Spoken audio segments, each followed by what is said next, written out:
Hi everyone, welcome back to my channel. So I'm basically having the best weekend ever. It's currently Sunday when I'm filming this, and a large reason for that is because yesterday I got to go to London and attend the vintage Christmassy bookish event. So I got invited by the lovely Lena, who works over at Penguin Random House, to go to this vintage event, and it involved going into London and everyone got split into groups and we did a kind of literary treasure hunt. So we got given literary clues that we had to decipher that would send us to a location in the city, and then we'd get the next clue and go to the next location, which was so fun. And then the final location in the treasure hunt was this really cool indie bookshop, and we went downstairs and they have a bar down there, and we all just settled down there and had drinks and food, and we got to make literary themed cocktails and it was just the best time, as well as getting to do all of these really cool things around the city and in this lovely bookshop. I also got to meet some really cool people. There were so many cool booktubers and book bloggers and people who work in publishing, and everyone was so lovely. I had the best time with them. But as well as all of this, I also got a bookish goodie bag, which was so exciting to me. I mean, I've never been to one of these events before, so to come away with a bookish goodie bag of so many brilliant, new, lovely, shiny hardback books was so exciting to me. I was over the moon. I just had the best time, so thank you to Lena once again for inviting me. I had such a nice time. But I'm just really excited about these books, and I just want to talk about them all and show you them all because they're so pretty and they all sound so great. And so here's a book haul. So this is the stack of books that I got at the event. They're all so lovely, and I guess I'll just talk you through them one by one. So the first book on the stack is so beautiful, so beautiful, and that is Bookworm, a Memoir of Childhood Reading by Lucy Mangan. Firstly, just look at this cover design. It's gorgeous. Just look at this cream paper and the black and the copper detailing, and it goes onto the back as well in this lovely tree pattern. I'm so in love with this. So all I know is that this is Lucy Mangan's memoir, and it's all about her time as a child when she fell in love with reading, and about the power of reading when she was younger, and some of the specific books that she read when she was younger that really had an impact on her. And I believe that this is just basically a love letter to books. So for somebody who absolutely adores books, I think this is just going to be a lovely read. So it says in here, which I think sums it up better than I ever could. In Bookworm, Lucy revisits her childhood reading with wit, love and gratitude. She relives our best loved books, their extraordinary creators, and looks at the thousand subtle ways they shape our lives. She also disinters a few forgotten treasures to inspire the next generation of bookworms and sets them on their way. Lucy brings the favourite characters of our collective childhoods back to life, prompting endless rereads, rediscoveries and, inevitably, fierce debate, and brilliantly uses them to tell her own story, that of a born and unrepentant bookworm, which I just think sounds so lovely. And I also feel like this would be a really good Christmas present for somebody who loves books. So just an idea. The next book that I got at the event is actually a classic, which is really exciting because I love classics and I didn't already have this one, and it's just in a really nice new cover edition by Vintage, and that is Madame Bovary by Gustave, I don't know how to say this, I've never known how to say this, Flaubert? So all I know about this classic is that it tells the story of a couple's marriage, and I do believe it was quite subversive in the time it was written. I think it's quite frank when it's talking about sexuality and that kind of thing. So definitely one I'm interested in reading at some point. The next one that I got is a non-fiction book, and it's one that I think sounds super interesting, and I was drawn to the cover straight away, and that is Why Women Have Better Sex Under Socialism by Kristen R. Godsey. The blurb in this book is brilliant. I think it sounds super good and it's really funny, so I'm just going to read you that. It says, "The argument of this book can be summed up succinctly. Unregulated capitalism is bad for women, and if we adopt some ideas from socialism, women will have better lives.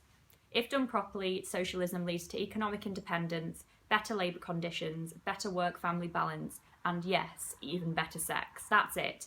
If you like the idea of such outcomes, then come along for an exploration of how we might change things. If you are dubious because you don't understand why capitalism as an economic system is uniquely bad for women, and if you doubt that there could ever be anything good about socialism, this short treatise will provide some illumination. If you don't give a whit about women's lives because you're a gynophobic right-wing internet troll, save your money and get back to your parents' basement right now. This isn't the book for you. I just think this sounds really interesting, and I don't really read much non-fiction about this kind of thing, not as much as I'd like to or probably should. So I hope this is going to be really good. I'm intrigued to see what it has to say. The next book that I got in the goodie bag is super, super cute, and it is A Vintage Christmas, which is one of these little vintage minis, which are just little books, and it has a collection of random Christmassy short stories that are published by Vintage, and also excerpts from longer books published by Vintage that are particularly Christmassy. And I love this kind of thing. I have a similar book to this in the Everyman Pocket Library editions, and I read it last Christmas and I loved it, so I'll definitely be reading this one this Christmas. So in here there are excerpts from Laurie Lee's books, there's stories by Alice Munro and Anne Onright, who I love, Anthony Trollope, E. Nesbitt, Charles Dickens, of course, Arthur Conan Doyle, and loads more. So I'm so happy about this. I absolutely love Christmas, so this was just perfect. The next one that I got is one that I am particularly excited about, and that is Anne Tyler's new novel, Clock Dance. I was so happy to receive this yesterday because I absolutely love Anne Tyler. I've read A Spool of Blue Thread by her that was shortlisted for the Man Booker Prize, I think, and loved it. And then I read A Patchwork Planet by her and really loved that as well. And I just want to read a ton of her books. I know she's published loads, so I'm super excited to be getting to this one. I don't know what this is about specifically, I just know that Anne Tyler has a lovely, elegant writing style, and she writes the best, most believable characters in a family setting. So she does family relationships and family dramas so well, super relatably, and I just think she's a fantastic writer, and I'm really excited to get to this one. The penultimate book that I got in the bag is a chunky one. It is very heavy, and that is Haruki Murakami's Killing Commendator. All I know about this novel is that it is one of the most beautiful books I have ever seen. I love this design so, so much. As you can see, there are little holes punched in the dust jacket, and then when you take off the dust jacket, it looks like this underneath, which is so unbelievably beautiful. I love that design so, so much. I love the different colours, and then you can see the holes there. So when you put it back on, you can see the colours through and this copper foiling, and I just love this book. It feels like such good quality. It's just beautiful. So I have read one Murakami before. It was a few years ago now, and it was a short story collection called After the Quake, I believe. It was about an earthquake and lots of different people who were affected by it in different ways. And it was really, really good. I really enjoyed it at the time. I thought the writing was quite brilliant. So I am excited to read more Murakami in the future. This is massive, I'm not gonna lie. I'm not sure when I'm gonna get round to reading this one. Probably not anytime soon. It's about 700 pages long and it's quite daunting, but I'm so happy to have it in my collection. I'm excited to get to it at some point, and it's just stunning. I love this book already. And the final book that I got yesterday is one that I was so excited to see because it is one that is so popular, especially here on BookTube at the moment, and I've seen it everywhere and just haven't picked it up myself yet, so I'm so happy to have it. And that is There There by Tommy Orange. This is one of those funny, popular books on BookTube that I happen to see everywhere, and I know so many people who love it, but somehow I don't really know what it's about. I don't know how that's happened, but I can't bring the story to mind. It definitely has a few of my bookish buzzwords on the blurb that get me every time. So it says it's multi-generational, which I love. It's fierce and funny and groundbreaking.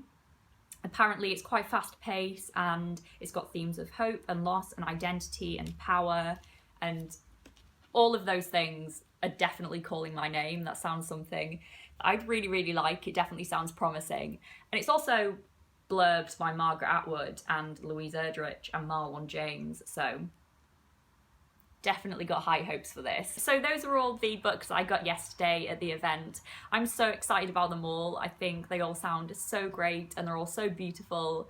And I'm just feeling really, really lucky and really grateful that I managed to get them. It's just amazing. So thank you, Lena, again for the books and yesterday and everything. It was really, really wonderful. While I'm here in front of the camera telling you about these books that I got yesterday, I thought that I may as well tell you about another book that I acquired recently, because I haven't acquired that many books recently. I haven't really had the money, and I've already got a lot of books to read up, so I haven't really been buying books recently.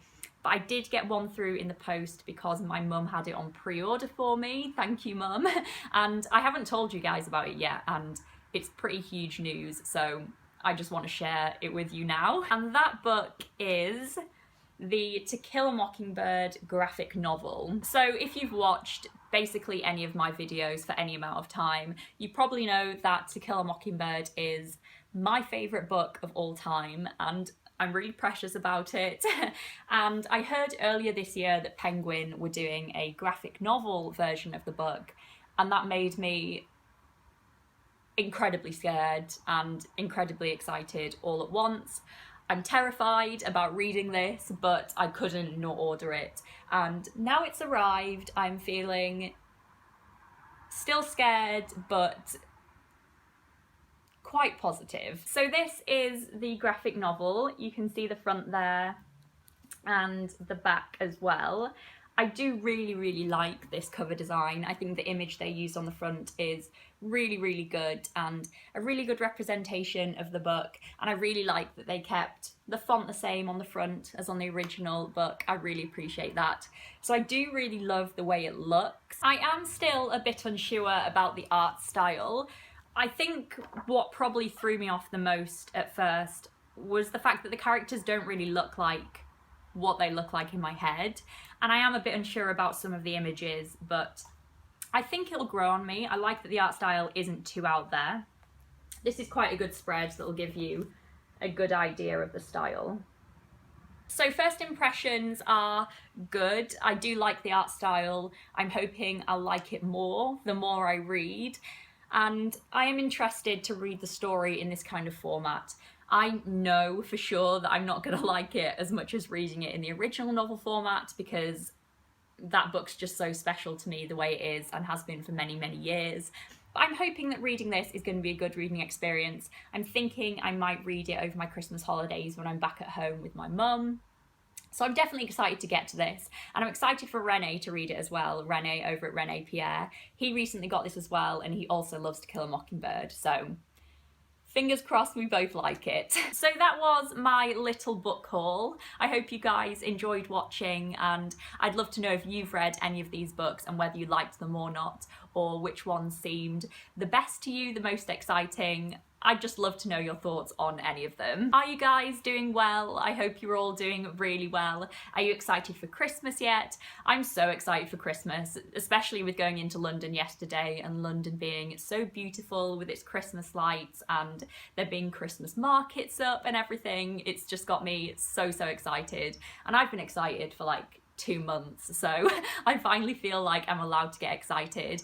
We're actually having a bit of a Christmassy day here in the flat today, and this afternoon we're going to be putting up the tree and the decorations and having mulled wine and watching films. Best weekend ever. So I think that's going to be it for today. I hope you guys have enjoyed watching this video, and I'll see you soon with my next one. Bye everyone.